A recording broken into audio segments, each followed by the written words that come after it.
सबका लेना सही नहीं है।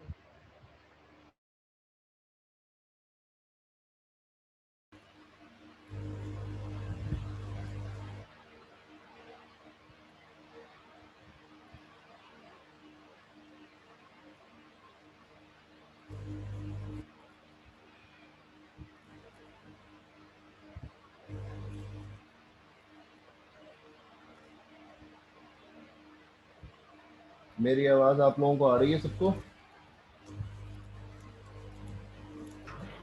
जी सर आ रही है। यस सर आज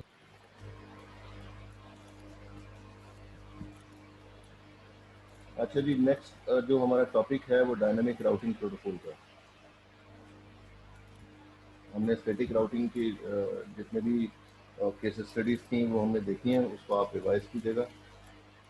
हमने उसके अंदर स्टैटिक राउटिंग में हमने सिंपल स्टैटिक राउटिंग देखा था, फिर उसके बाद हमने समरी रूट देखा, हमने ऑल्टरनेटिव रूट देखा, हमने फ्लोटिंग स्टैटिक रूट चेक किया, फिर उसके बाद इक्वल लोड शेयरिंग थी, और last case study recursive table lookup थी।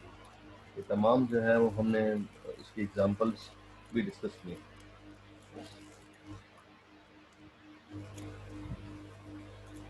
अब हम डायनामिक राउटिंग प्रोटोकॉल की बात कर रहे हैं। डायनामिक राउटिंग प्रोटोकॉल जिस तरह से हमने कहा था कि हम राउटर्स पर रूट डिफाइन नहीं करते हैं डायनेमिक राउटिंग में।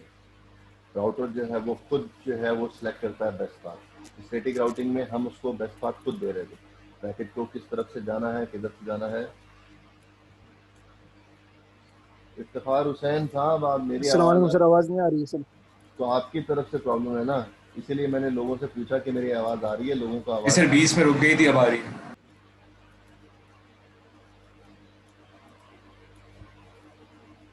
इफ्तिखार भाई, अब आई मेरी आवाज़ के नहीं?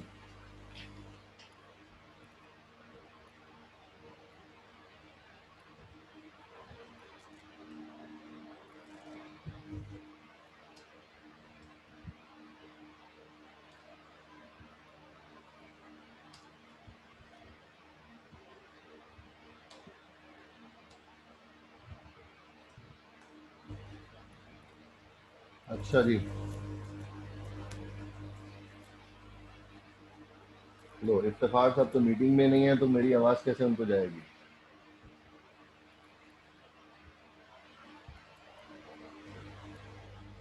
अच्छा, हम डायनेमिक राउटिंग में हम ये कह रहे हैं कि राउटर जो है मतलब वो आवाज भी नहीं आ रही होगी। सेलेक्ट करेगा। राउटर खुद बेस्ट पाथ सेलेक्ट करेगा, हमें उसको बेस्ट पाथ सेलेक्ट करने की ज़रूरत नहीं होगी। हमें उसको नहीं बताना कि कौन से रूट को सिलेक्ट करता हुआ जाए। ये चीज़ जो है वो एल्गोरिथम में मेंशन होगी। एल्गोरिथम में उनके पैरामीटर्स डिफाइंड होंगे जिसके बेसिस पे राउटर बेस्ट पाथ सेलेक्ट करेगा। वो पैरामीटर्स पहले भी डीसीएन में भी आपको डिस्कस कर चुके हैं, यहाँ पर फिर भी जो है वो ब्रीफली डिफाइन कर देंगे। Bandwidth, delay, load, reliability, MTU, ये मुख्तलिफ पैरामीटर्स होते हैं जिसके बेसिस पे राउटर बेस्ट पाथ सेलेक्ट करता है। वो उसके एल्गोरिथम में लिखा होगा कि किस बेसिस पे बेस्ट पाथ सेलेक्ट कर रहा होगा। तो यहाँ पर हम जो है वो भी जो है वो राउटिंग टेबल को दिखाएंगे। थोड़ा सा माइनर सा फ़र्क है राउटिंग टेबल में, बहुत ज़्यादा डिफरेंस नहीं है। वो जो स्टैटिक और डायनेमिक का डिफरेंस होगा उसके मुताबिक थोड़ा सा डिफरेंस होगा, अदरवाइज राउटिंग टेबल बिल्कुल वैसा ही नज़र आ रहा होगा जैसा स्टैटिक राउटिंग में नज़र आ रहा था।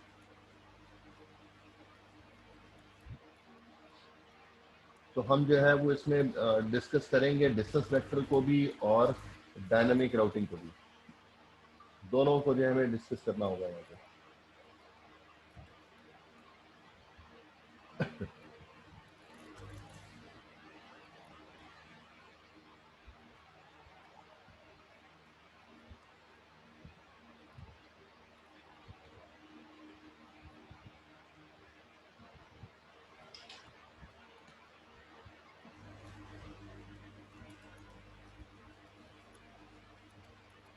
पिछली क्लास में हमने डिस्कस किया था कि क्या डिफरेंस है डिस्टेंस वेक्टर में और लिंक स्टेट में।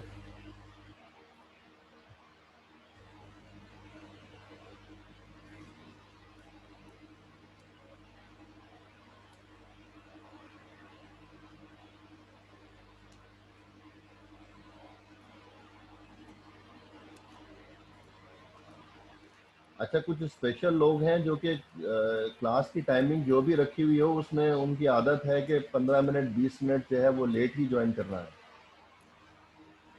ऐसी क्या वजह है?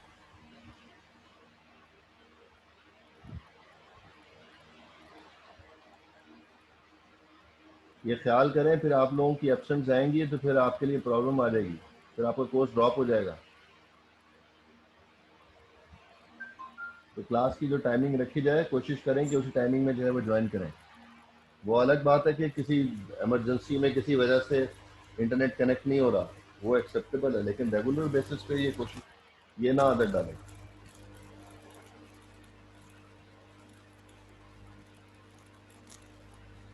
आपस में डिस्कशन नहीं करें प्लीज।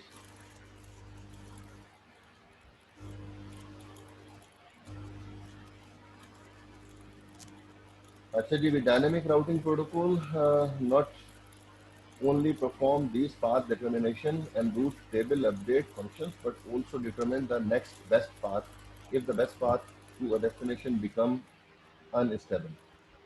तो स्टैटिक राउटिंग में हमने जो है वो देखी बहुत ज़्यादा प्रॉब्लम थी कि जब एक लिंक फेल होता था तो कम्युनिकेशन स्टॉप हो जाती थी, उन डेस्टिनेशंस पर पैकेट जाना बंद हो जाते थे जो रास्ते,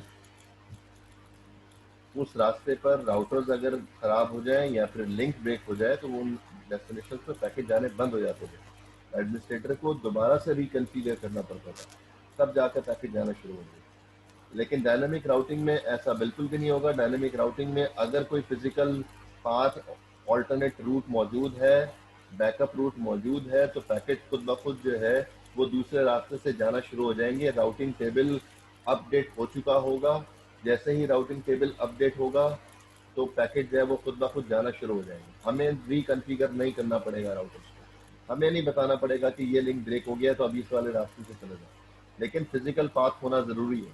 अगर एक ही पाथ है फिजिकल पाथ उस डेस्टिनेशन पर जाने के लिए, फिर तो हम कुछ नहीं कर सकते। जब तक वो लिंक अप नहीं होगा, जब तक उस रास्ते में जो राउटर्स खराब हुए हैं उनको सही नहीं कर लेंगे, उस तब तक पैकेट नहीं जा सकता। अगर दो रास्ते हैं इस एक डेस्टिनेशन पे जाने के लिए, अगर एक लिंक फेल हो गया तो दूसरे लिंक से पैकेट जाना शुरू हो जाएगा। ये हमें डायनेमिक राउटिंग में बेनिफिट मिलता है।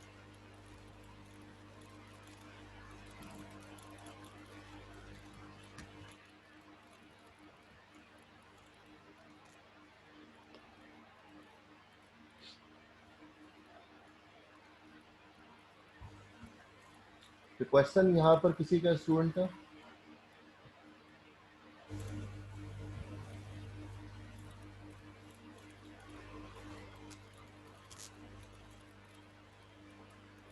कोई सवाल नहीं है?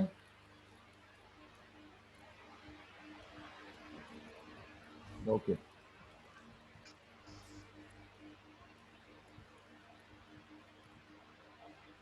अच्छा, राउटिंग प्रोटोकॉल बेसिक में आप देखें कि उसमें जो है हमने कहा था कि चाहे वो डिस्टेंस वेक्टर हो चाहे वो लिंक स्टेट हो, हम जनरली बात कर रहे हैं जो भी डायनेमिक राउटिंग प्रोटोकॉल होगा उसमें एल्गोरिथम जो है वो, उसमें जो है वो डिटेल्स मेंशन होती है कि किस तरह से ये प्रोटोकॉल काम कर रहा होगा। तो कह रहे हैं the procedure for passing reachability information about network to other routers. तो इसके अंदर अपडेट का कॉन्सेप्ट है। तो राउटर्स के पास जो इंफॉर्मेशन मौजूद है वो इंफॉर्मेशन जो है वो अपने नेबर राउटर्स को या फिर कुछ प्रोटोकॉल के अंदर अदर राउटर जितने भी हैं उन पर अपडेट कर रहा होता है। कुछ प्रोटोकॉल के अंदर जो है वो नेबर को अपडेट करता है, कुछ प्रोटोकॉल के अंदर एवरीवन को अपडेट करता है। ये हम आगे डिटेल से डिस्कस करेंगे।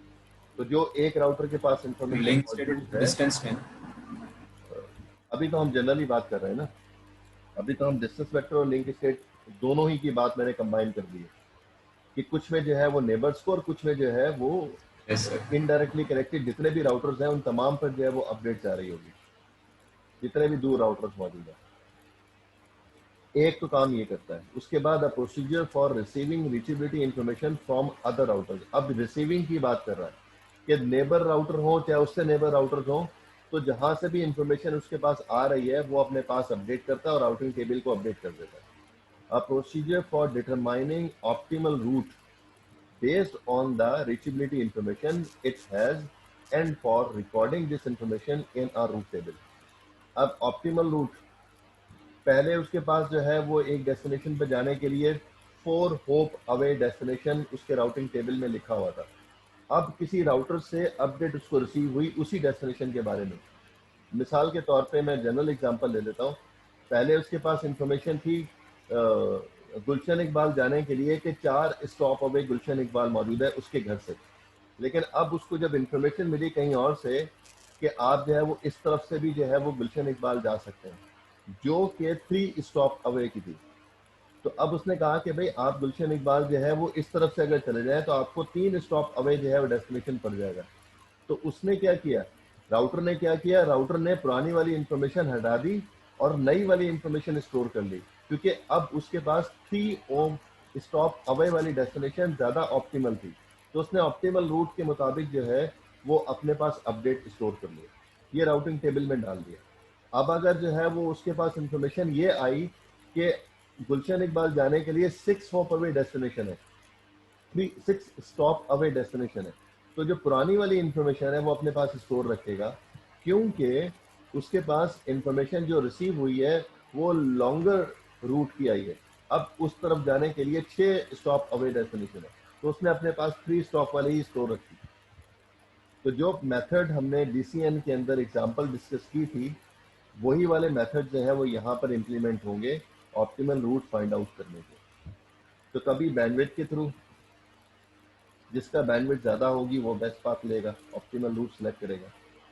कभी डिले के बेसिस पे, कभी रिलायबिलिटी के बेसिस पे, कभी होप काउंट के बेस पे, कभी मैक्सिमम ट्रांसमिशन यूनिट के बेस पर वो ऑप्टिमल रूट सेलेक्ट कर रहा होगा। तो प्रोटोकॉल टू प्रोटोकॉल ये वेरी कर रहा होगा, तो इसलिए मैं कोई किसी स्पेसिफिक एक की मैं बात नहीं कर रहा, हम सबकी बात कर रहे हैं कि जब हम स्पेसिफिक प्रोटोकॉल की तरफ आएंगे उसमें बताएंगे कि इसमें ऑप्टिमल रूट कैसे सेलेक्ट होता है। अभी हम जनरली बात कर रहे हैं। A procedure for reacting to, compensating for and advertising topology changes in an internet network। तो जो टोपोलॉजी चेंज होती जा रही है वो टोपोलॉजी सबसे पहले जो डायरेक्टली कनेक्टेड राउटर होता है उसको पता चलता है। कोई लिंक फेल हो गया, कोई कंप्यूटर, कोई नेटवर्क एक जगह से उठा के दूसरी जगह पर शिफ्ट कर दिया गया, किसी कंप्यूटर को उठा के इधर से उठा के किसी और जगह पर रख दिया गया, तो वो इंफॉर्मेशन उसको सबसे पहले पता चलती है जो उससे डायरेक्टली कनेक्टेड राउटर होता है। और फिर वो राउटर की रिस्पॉन्सिबिलिटी होती है कि वो कभी किसी प्रोटोकॉल के अंदर नेबर को और कुछ प्रोटोकॉल के अंदर जो है वो एवरीवन को पास कर देता है वो इंफॉर्मेशन, लेकिन सबसे पहले जो पता चलता है वो डायरेक्टली कनेक्टेड राउटर जो होते हैं उसको पता चलता है, और उसकी फिर जिम्मेदारी होती है कि वो आगे पहुंचाए दिए information. A few issues common to any routing protocol are path determination, matrix convergence and load balancing। ये फिर जो है आगे जो स्लाइड्स मौजूद हैं उसमें हम बारी बारी डिस्कस करते रहेंगे कि किसमें क्या क्या जो है वो काम हो रहा है।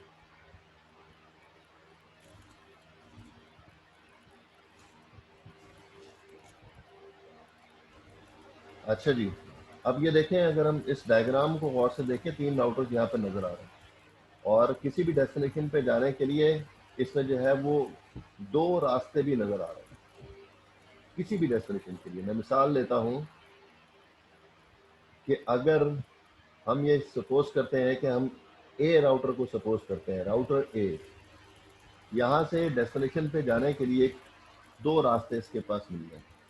कुछ इससे डायरेक्टली कनेक्टेड नेटवर्क्स हैं और कुछ नेटवर्क इनडायरेक्टली कनेक्टेड है। अगर मैं ए राउटर से देखूं तो ये 3 नेटवर्क इसको जो है वो डायरेक्टली कनेक्टेड नजर आ रहे हैं, जिसको मैंने सेलेक्ट किया हुआ। एक लेफ्ट साइड पर 192.168.2 का नेटवर्क है और राइट साइड पर 192.168.1 का नेटवर्क है, और बॉटम की तरफ जो है 192.168.3 का नेटवर्क है। ये 3 नेटवर्क इस राउटर से डायरेक्टली कनेक्टेड है और कुछ राउट नेटवर्क से हैं इनडायरेक्टली कनेक्टेड भी हैं, जैसे कि ये वाला एक, जैसा कि दूसरा ये, और जैसा कि ये 2 नेटवर्क्स हैं जो कि इनडायरेक्टली कनेक्टेड हैं।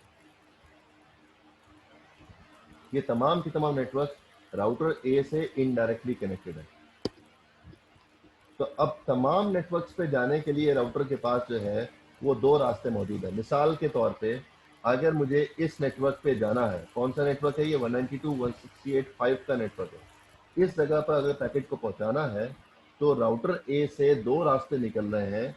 एक जो है वो वाया राउटर सी पहुंच सकता है और एक जो है वाया राउटर बी पहुंच सकता है।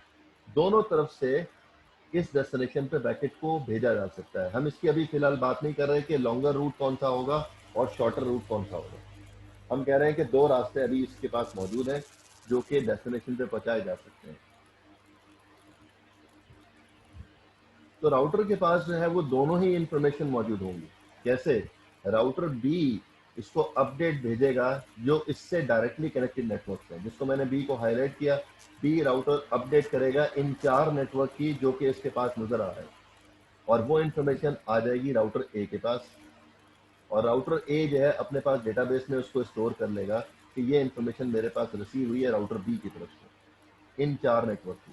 इसी तरह से राउटर सी के पास जो इंफॉर्मेशन मौजूद होगी 3 नेटवर्क की, वो इंफॉर्मेशन जो है वो राउटर ए के पास पहुंच जाएगी। तो अब राउटर ए के पास तमाम नेटवर्क की इंफॉर्मेशन आ चुकी है जो इस वक्त यहाँ पर स्लाइड में नजर आ रहे हैं। तमाम के तमाम नेटवर्क राउटर ए अपडेट हो चुका है। अब ये राउटर ए हर तरफ जो है पैकेट को भेज सकता है। तो ऐसा नहीं है कि राउटर सी ने सिर्फ और सिर्फ अपडेट ए को भेजी हो या बी ने जो है वो अपडेट सिर्फ ए को भेजी हो।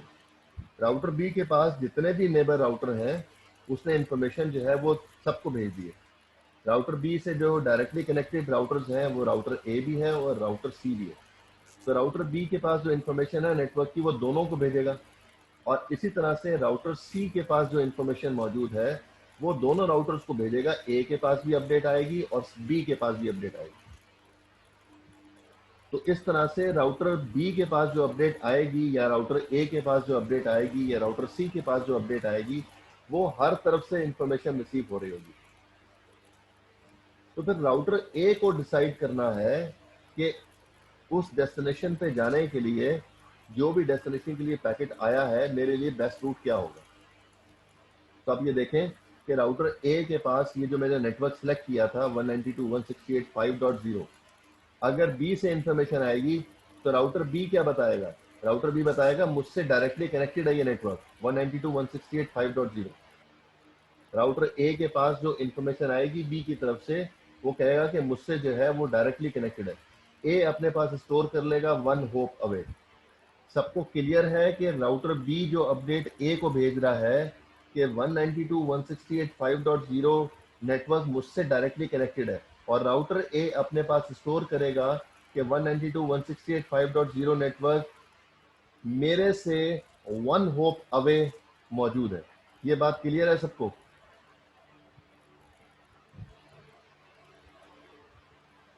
नो? क्यों नो?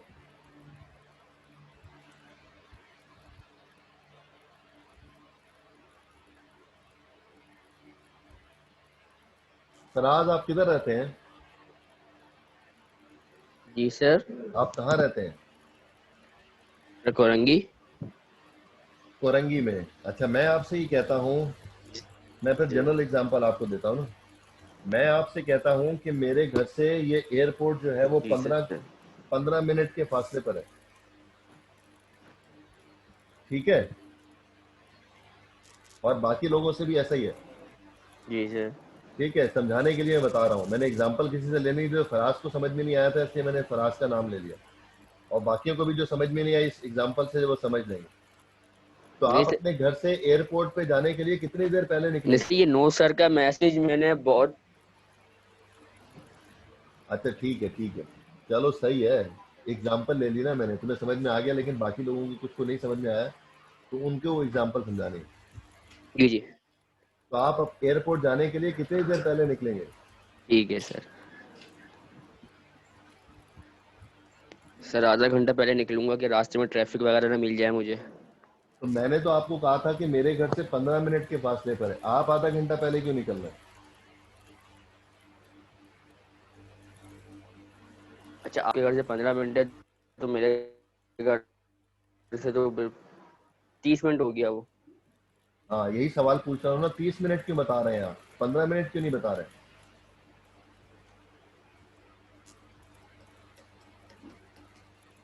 सर तो ना आपके घर एयरपोर्ट करीब है, मेरे घर से एयरपोर्ट का रास्ता दूर है।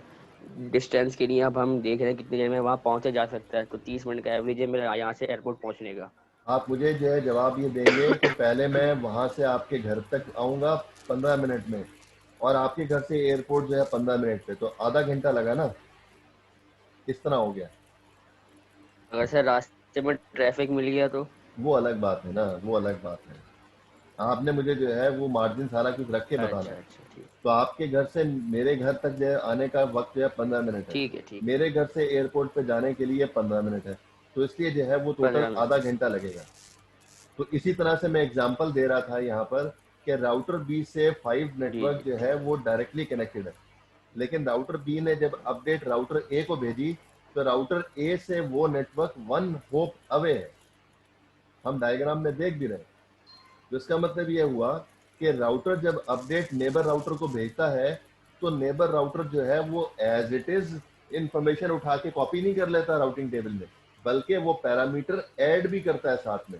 जैसे मैंने एग्जांपल दी, टाइम को ऐड किया, जैसे हमने अभी डिस्कस किया जनरल एग्जांपल, कभी बैंडविड्थ को अटैच करता है, कभी डिले को अटैच करता है, कभी रिलायबिलिटी को कंसीडर करता है, कभी एमटीयू को कंसीडर करता है। इन तमाम पैरामीटर्स को कंसीडर करते हुए राउटिंग टेबल में अपडेट करता है।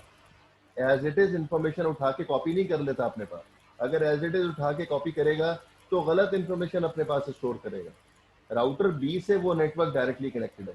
राउटर ए अपने पास जब स्टोर करेगा 5 नेटवर्क के बारे में, अगर वो लिख लेगा कि राउटर 5 नेटवर्क 5 जो है मुझसे डायरेक्टली कनेक्टेड है, तो क्या वो इन्फॉर्मेशन सही होगी?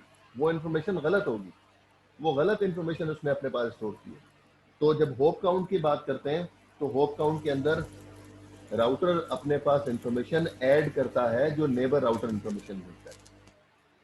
इसी तरह से अब देखें 5 नेटवर्क के बारे में, राउटर सी से 5 नेटवर्क कितने होप अवे हैं? आंसर दें चैट पे।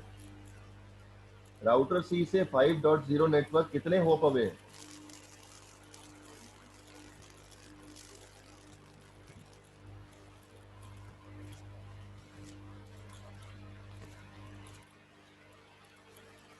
एक ही का जवाब आया है।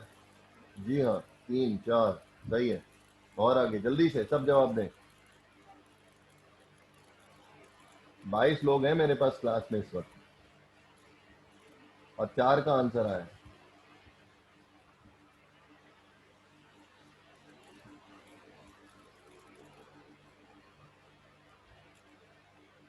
अरे डायरेक्टली कनेक्टेड 1 होप अवे, क्या ये क्या जवाब हुआ? डायरेक्टली कनेक्टेड भी है और 1 होप अवे भी है, ये कैसे मुमकिन है भाई? और लोग जवाब नहीं दे रहे, इसका मतलब है बाकी लोगों को मैं एब्सेंट कर दूं? जिन लोगों ने जवाब दे दिया उनकी प्रेजेंट लग जाती है, जिन लोगों ने जवाब नहीं दिया उनकी एब्सेंट मार्क कर देता हूं।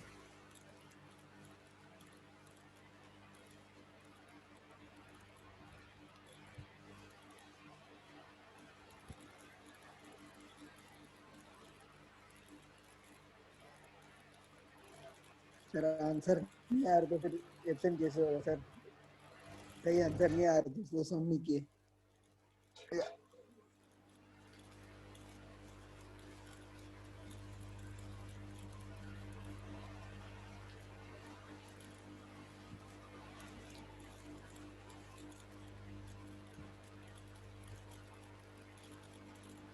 अरे जिन्होंने जवाब दे दिया वो तो रिसीव हो गया होगा ना, क्या कर रहे हो?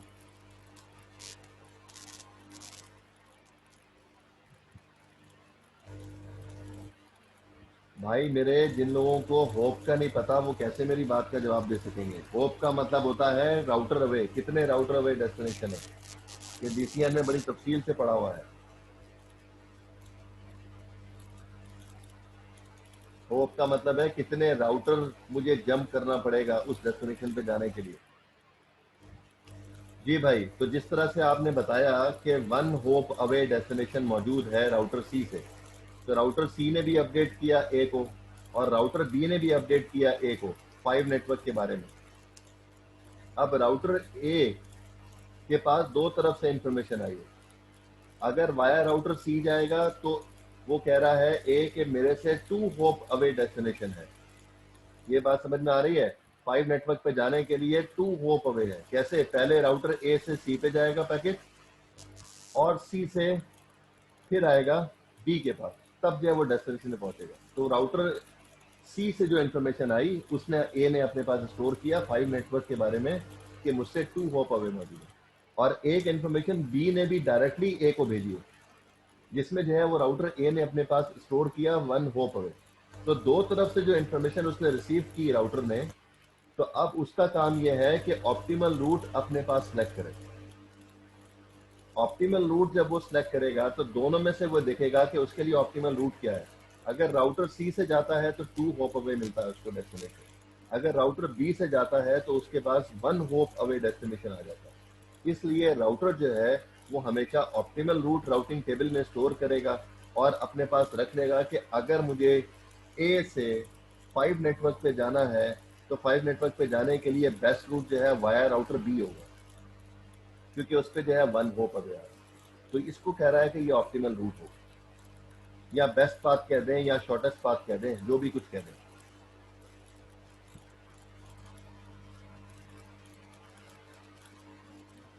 तो इसलिए जो है मैंने एक एग्जांपल देके यहाँ पर समझाया मैंने आपको। तो इस तरह से राउटर के पास हर तरफ से इंफॉर्मेशन आती रहती है। तो मैंने एक राउटर को सिलेक्ट किया ए को, और बाकी दो को कहा कि ये अपडेट भेज रहे होंगे। तो जब ये इसी तरह से राउटर बी को अगर हम सिलेक्ट करेंगे तो ए और सी अपडेट भेजेगा, अगर हम सी को सिलेक्ट करेंगे तो राउटर ए अपडेट भेजेगा, राउटर बी अपडेट भेजेगा। तो इस तरह से हर राउटर से दूसरे राउटर के पास जो है वो अपडेट जाती रहेगी। राउटर जो है वो बेस्ट पाथ सिलेक्ट करेगा, जो पैरामीटर उसके अंदर सिलेक्ट किया गया होगा, जिस पैरामीटर की बेसिस पे वो बेस्ट पाथ सिलेक्ट कर रहा होगा। तो कुछ देर के बाद हम देखेंगे कि राउटर के पास तमाम नेटवर्क की इंफॉर्मेशन आनी शुरू हो जाएगी। स्टैटिक राउटिंग में तो ऐसा होता था ना कि जैसे हम स्टैटिक राउटिंग कॉन्फ़िगर कर देंगे तो राउटिंग टेबल अपडेट हो जाएगा, फिर वो चेंज नहीं होता। उस वक्त तक चेंज नहीं होगा राउटिंग टेबल जब तक एडमिनिस्ट्रेटर नई कॉन्फ़िगरेशन ना कर दे। लेकिन डायनामिक राउटिंग के अंदर routing table time to time change होता रहता है। क्यों चेंज होता है कि अगर हम सपोज कर लें थोड़ी देर के लिए कि ये वाला लिंक फेल हो जाता है, ये लिंक अगर फेल हो गया तो अब तो ऑप्टिमल रूट रहा ही नहीं उसके पास, तो फौरन जो है अब उसके पास ऑप्टिमल रूट जो है वो वाला आ जाएगा जब वाया राउटर सी जा रहा होगा, क्योंकि इस रास्ते से तो अब इंफिनिटी रूट हो गया और दूसरे वाले रास्ते से जो है वो 2 हॉप अवे है। तो एक तरफ से अनरीचेबल है, दूसरी तरफ से 2 हॉप अवे है, तो राउटिंग टेबल में तो फौरन अपडेट होनी चाहिए ना 2 हॉप अवे वाली डिस्टेंस की, तो राउटिंग टेबल फौरन अपडेट हो जाता है। तो डायनामिक राउटिंग के अंदर वक्त आप जब भी देखेंगे तो ऐसा मुमकिन है कि पहले आपने राउटिंग टेबल देखा तो कुछ और रूट दिखा रहा था, अब आप थोड़ी देर बाद देख रहे हैं तो राउटिंग टेबल जो है उसका रूट जो है वो कोई और दिखा रहा होगा। तो इस तरह से जो है वो बारी बारी जो है हम ये कहते हैं कि बेस्ट रूट जो है वो चेंज होता रहता है। तो जैसे जैसे टोपोलॉजी चेंज होगी उसी तरह से जो है वो बेस्ट रूट भी चेंज होता रहता है। जो फिजिकल पाथ अवेलेबल होंगे उसके बाद उनमें से बेस्ट रूट वो सिलेक्ट करता रहेगा। कोई सवाल आप लोगों का?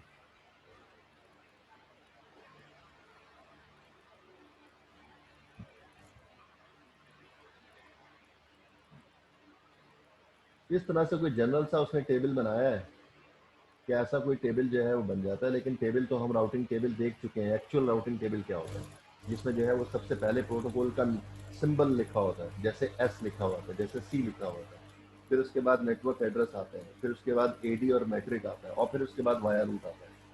ये चीज़ें जो है उसके अंदर राउटिंग टेबल में मौजूद होती हैं, जिसका असाइनमेंट आप लोगों ने मुझे सबमिट भी किया। सर इन्होंने जैसे नेटवर्क की आईपी की जगह बी और सी लिखा हुआ है, ऐसे नाम लिख सकते हैं? राउटिंग दोबारा से सवाल करें।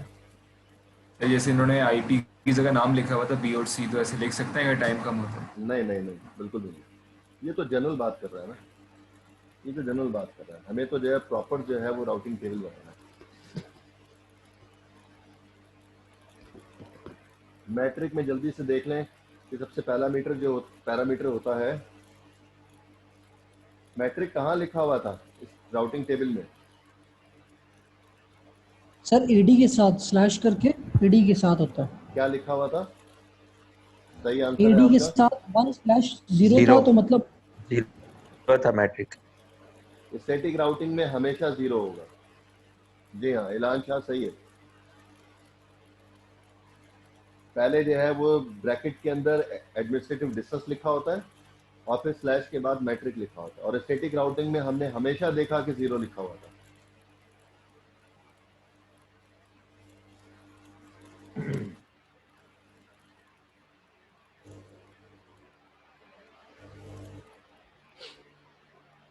तो इसके अंदर मैट्रिक जो है वो 0 नहीं होगा। अब हम जो डायनेमिक राउटिंग देख रहे होंगे उसमें एडी लिखा होगा कुछ, तो एडी जो है वो हर एक का अलग अलग होगा, जिस जिस प्रोटोकॉल के हम नाम लेते रहेंगे हर एक का अलग अलग होगा। और मैट्रिक भी जो है वो बिल्कुल डिफरेंट होगा। अगर यहाँ पर जो है वो 2 3 4 5 लिखा हुआ है तो अब जो है ये इसका मैट्रिक है जिस प्रोटोकॉल की हम बात कर रहे होंगे। इस तरह से एडी कुछ भी लिखा हुआ होगा, अगर 2 3 4 5 लिखा हुआ है तो अब ये मैट्रिक को रिप्रेजेंट कर रहा है। अब ये हमेशा होप काउंट नहीं होगा। तो ये पैरामीटर उस प्रोटोकॉल पे बेस करता होगा कि जो पैरामीटर को हम डिस्कस कर रहे हैं। रिपलिंग जो है वो होप काउंट होता है। आईजी जो ओएसपीएफ की बात करेंगे हम, तो ओएसपीएफ के अंदर बैंडविड्थ होता है मैट्रिक, किसी में जो है वो डिले होता है, किसी और प्रोटोकॉल में रिलायबिलिटी होता है, किसी और प्रोटोकॉल के अंदर एमटीयू होता है। कुछ प्रोटोकॉल ऐसे भी होते हैं जिसके अंदर मैट्रिक जो है वो कॉम्बिनेशन होता है एक से ज्यादा पैरामीटर का। कुछ प्रोटोकॉल के अंदर बैंडविड्थ और डिले को लिया जाता है, सिर्फ बैंडविड्थ को नहीं कंसीडर करते। वो कहता है बैंडविड्थ बेस्ट वाली लेंगे, डिले जो है बेस्ट वाला लेंगे, उन दोनों को कंबाइन करके कैलकुलेशन करके कोई फॉर्मूला होता है, उसके साथ एक कॉस्ट निकालेंगे वैल्यू उस लिंक की। तो जिसको हमने कहा था कि least cost is the best path, याद है ना? सर ये तो प्रोटोकॉल पे डिपेंड करता है ना क्या चीज को ये कंसीडर। प्रोटोकॉल में डिफाइन करता है, बिल्कुल प्रोटोकॉल टू प्रोटोकॉल वेरी करता है। जब हम आईजीआरपी पढ़ेंगे तो आईजीआरपी के अंदर 5 पैरामीटर्स होंगे जिसके बेसिस पे कैलकुलेशन करने के बाद ये बताता है कि इस लिंक की कॉस्ट ये आई है, दूसरे लिंक की कॉस्ट ये आई है, तो जिसकी कॉस्ट कम आई है उसको बेस्ट पाथ सेलेक्ट कर लिया है। आईजीआरपी जब हम पढ़ेंगे तो उसके अंदर 5 पैरामीटर होंगे, बैंडविड्थ होगा, डिले होगा, लोड होगा, रिलायबिलिटी होगा, एमटीयू होगा। ये 5 पैरामीटर कैलकुलेट करेगा वो, और फॉर्मूला एक दिया हुआ होगा, उसमें हम बताएंगे कि कौन से वैल्यूज कांस्टेंट होती हैं और कौन सी वैल्यूज जो है वो फॉर्मूले में सब्स्टिट्यूट करके उसके अंदर वैल्यूज जो है वो डाली जाती है और फिर कैलकुलेट होता है, तो उससे कॉस्ट आती है, वो उसका मैट्रिक होता है। तो प्रोटोकॉल टू प्रोटोकॉल वेरी करता है कि उसमें कौन सा मैट्रिक इन्वॉल्व होता है। तो होप काउंट हम कहते हैं, राउटर की बात करते हैं, वो वाला रास्ता बेस्ट होगा जहां से होप काउंट कम होंगे। एक डेस्टिनेशन पे जाने के लिए एक तरफ से 2 होप अवे, दूसरी तरफ से 6 होप अवे आ रहा है, तो बेस्ट पाथ हमेशा 2 होप अवे वाला सेलेक्ट किया जाएगा। अगर किसी के अंदर जो है वो बैंडविड्थ आती है तो जहां से बैंडविड्थ ज्यादा मिलेगी वो बेस्ट पाथ होगा।